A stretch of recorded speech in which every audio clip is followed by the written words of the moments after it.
ఇవాళ మా హనుమంతరావు గారు బతుకమ్మ కుంట కోసం 25 ఏళ్ళు కొట్లాడి 25 ఏళ్లలో సాధించని బతుకమ్మ కుంటని ఇవాళ మనము గుంజుకొని ఇవాళ పునరుద్ధరిస్తున్నాం. రేపు బతుకమ్మ పండుగ బతుకమ్మ కుంటల్నే చెయ్యాలని అక్కడ నిర్మాణాలు చేస్తున్నాం. గొప్ప వ్యక్తులు, ప్రముఖ వ్యక్తులు మీకు తెలుసు, హైటెక్ సిటీ ప్రాంతంలో ఆక్రమించుకుంటే ఆ చెరువుల ఆక్రమణలు తొలగించి ఇవాళ చెరువులను ఆహ్లాదకరంగా తీర్చిదిద్దే ప్రయత్నం చేస్తున్నాం. చెరువులను మేము కాపాడడం తప్ప, చెరువులలో నీళ్లు ఉంటేనే కదా ఈ నగరం యొక్క గ్రౌండ్ వాటర్ పెరిగేది. ఎవరైతే మూసీని ఆక్రమణల్ని ప్రోత్సహించిండ్రో, ఎవరైతే మూసీల అక్రమ నిర్మాణాలు చేపట్టినరో, ఎవరైతే చెరువులను ఆక్రమించుకున్నారో, ఎవరైతే నాలాలను ఆక్రమించుకున్నారో వాళ్ళకే హైడ్రా అంటే భయము, హైడ్రా అంటే కోపం. సామాన్య ప్రజలకు కోట్లాది మంది ఇతర ప్రాంతాల నుంచి, ప్రతిరోజు 10 లక్షల మంది ఇతర ప్రాంతాల నుంచి హైదరాబాదు నగరానికి వచ్చి పనులు చూసుకొని వెనక్కి వెళ్తున్నారు. గంటల కొద్దీ ట్రాఫిక్లో ఇరుక్కపోతే వాళ్ళ సమయమే కాదు, వాళ్ళ పనులు కూడా వృధా అయిపోయే పరిస్థితి ఉంది కదా. ఇవాళ ఈ నగరాన్ని ఇట్లే కాలుష్యానికి వదిలేద్దామా? ఈ నగరాన్ని ఇట్లనే నిర్లక్ష్యానికి బలి చేద్దామా? మీరందరూ ఆలోచన చెయ్యండి. అందుకే ఈరోజు ఎవరు ఏమనుకున్నా సరే ఈరోజు ప్రజలకు అవకాశం ఇచ్చిండ్రు. ఈ అధికారంతో ప్రజలకు మేలు చెయ్యాలన్నదే మా ఆలోచన. ప్రజలకు ఉపయోగపడే నిర్ణయం కొంతమంది వ్యక్తులు కడుపు మంటతో మమ్మల్ని వ్యతిరేకించినా, మమ్మల్ని దూషించినా నేను పట్టించుకోదలుచుకోలేదు.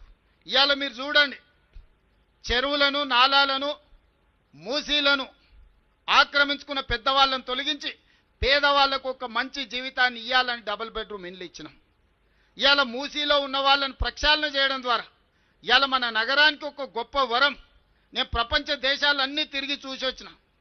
న్యూయార్క్, న్యూజెర్సీ మధ్యలో హడ్సన్ రివర్ కావచ్చు, లేకపోతే లండన్లో థేమ్ రివర్ కావచ్చు, లేకపోతే సియోల్ నగరంలో ఉన్న రివర్ కావచ్చు, నిన్నగాక మన జపాన్లో నేను చూసి వచ్చిన రివర్ కావచ్చు, దుబాయ్లో కావచ్చు, వాళ్ళందరూ కూడా అంతెందుకు ఇక్కడ నమో గంగే లేకపోతే సబర్మతి రివర్ గుజరాత్లో ఈరోజు బీజేపీ వాళ్ళు యమునా నదిని పునరుద్ధరిస్తాం ఢిల్లీలో అంటారు.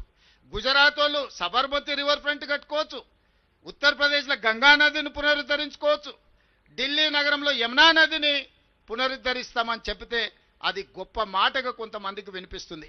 మరి మూసీ నదిని పునరుద్ధరించుకుంటే వచ్చే ఇబ్బంది ఏందని నేను అడుగుతున్నా. గొప్పగా మనం బతకాల్సిన అవసరం లేదా? ప్రపంచానికి మూసీ ఆనాడు 100 సంవత్సరాల క్రితం అద్భుతంగా మూసీని సుందరీకరించాడు నిజాం నవాబు. ఈరోజు మూసీ నది పరివాహక ప్రాంతంలో నిర్మించిన గొప్ప కట్టడాలను చూడండి, ఆ బ్రిడ్జ్లను చూడండి, ఆ నిర్మాణాల సంపద చూడండి. ఈరోజు కోటి ఉమెన్స్ కాలేజ్లో వీరనారి చాకలి ఐలమ్మ యూనివర్సిటీకి ఇచ్చిన బ్రిటిష్ రెసిడెన్సీని చూడండి. ఒక్క గొప్ప మన సంస్కృతిని మనకు అందించిన వీటన్నిటిని పునరుద్ధరించుకోవాల్సిన బాధ్యత మన మీద లేదా? మనం పునరుద్ధరించుకుంటామంటేనే వీళ్ళకు బాధ అయిపోతుంది, ప్రకృతిని కాపాడతామంటే వీళ్ళకు దుఃఖం వస్తుంది. ఇవాళ చెరువులను కాపాడినా, నాలాలను ఆక్రమణలు తొలగించినా, రోడ్ల మీద ఉండే అక్రమ నిర్మాణాలను కూలగొట్టినా ఈరోజు నగరం యొక్క శోభ పెరుగుతుంది. ప్రకృతిని కాపాడతాం కదా.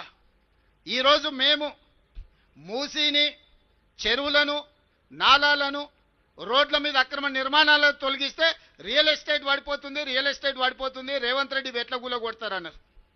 సరేనయ్యా, మరి రియల్ ఎస్టేట్ పెంచుదామని 400 ఎకరాలు ఎవరికో ప్రైవేట్ కంపెనీకి కట్టబెడితే 20 ఏళ్ళు వీళ్ళు వానికి అప్పచెప్తే 20 ఏళ్ళ తర్వాత నేను కొట్లాడి వెనకకి తెచ్చి ఒక పెద్ద ఐటీ పార్కును డెవలప్ చేద్దామని డెవలప్మెంట్ చేస్తే లేదు లేదు ఇక్కడ ప్రకృతిని కాపాడాలి, ఇక్కడ చెట్టు ఉంది, పుట్టు ఉంది, పాము ఉంది, పిట్ట ఉంది, పాములు ఎట్లా బతుకుతాయి, పిట్టలు ఎట్లా బతుకుతాయని ఈరోజు ఆ 400 ఎకరాలను అడ్డుకుంటారు. అసలు మీ బాధ ఏంది? చెరువులను కాపాడి మూసి ప్రక్షాళన చేసి నాలాల ఆక్రమణలు తొలగించి రోడ్లను తొలగిస్తే ప్రకృతిని కాపాడినట్టు కదా, ఈ నగరాన్ని సుందరీకరించినట్టు కదా. అక్కడికి పోయి అది చేస్తేనేమో రియల్ ఎస్టేట్ పడిపోతుంది అంటారు. ఇక్కడ పెద్ద పెద్ద పరిశ్రమలను తీసుకొచ్చి ఐటీ అండ్ ఫార్మా కంపెనీలను తెచ్చి లక్షలాది ఉద్యోగాలు ఇప్పించి 1000 కోట్ల రూపాయల పెట్టుబడులు తీసుకొచ్చి ఒక ఇన్ఫర్మేషన్ నాలెడ్జ్ సెంటర్ని క్రియేట్ చేద్దాం ఒక 400 ఎకరాల అంటే లేదు లేదు లేదు లేదు ఇప్పుడు ప్రకృతి వాడిపోతుంది అంటారు. అంటే వాళ్ళ ఆలోచనలో ఉన్న ఒక విషం, కడుపు నిండా విషం నింపుకొని ఈ ప్రభుత్వాన్ని ముందుకు వెళ్ళనీయొద్దు, ప్రజలకు మేలు జరగనీయొద్దన్న ఆలోచన స్పష్టంగా ఇందులో కనిపిస్తుంది.